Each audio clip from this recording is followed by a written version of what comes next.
Secret of the Twilight Gemini is one of the only movies to feature Lupin in a white jacket as opposed to either his pink, green, or red jacket.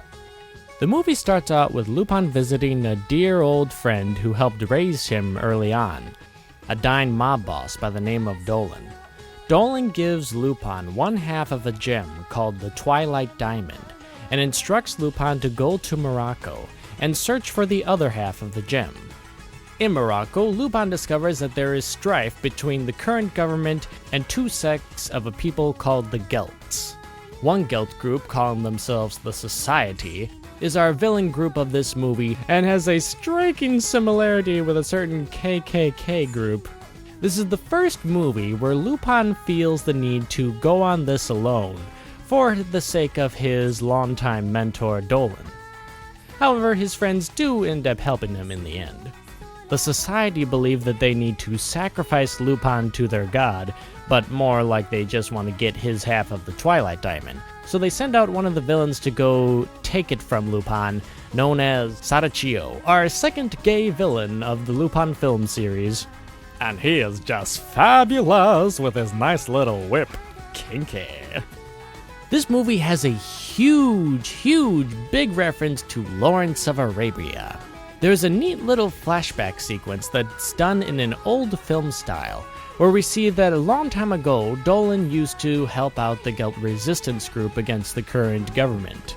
He fell in love with a dancer named Lori, and in the token of her love, gave him half of the Twilight Diamond, as she kept the other half. The other half ended up getting passed down to her granddaughter, our token girl of this movie, named Laura. Laura overall is kind of a boring token girl.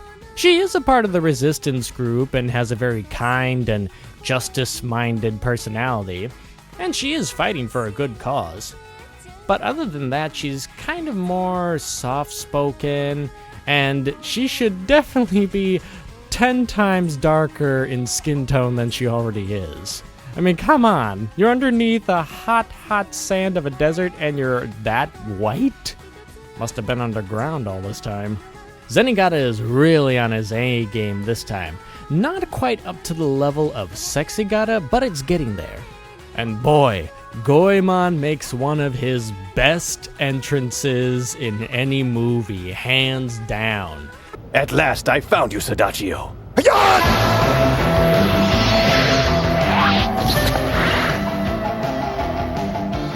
You see, he's after Captain Bike Seat for betraying the teachings of their sensei. However, Sadachio the Scorpion doesn't really want anything to do with Goemon and just finds him more of a nuisance. Lupin is a lot better in this movie than he was in the past movie. A lot more honorable. There's a big emphasis on honor in this movie, mostly in honoring your roots and where you come from.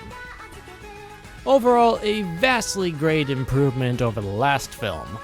It keeps the plot simple and doesn't portray Lupin as an asshole. I wouldn't say that it's one of the best Lupin films out there, but it is a nice film to put on when you want to relax.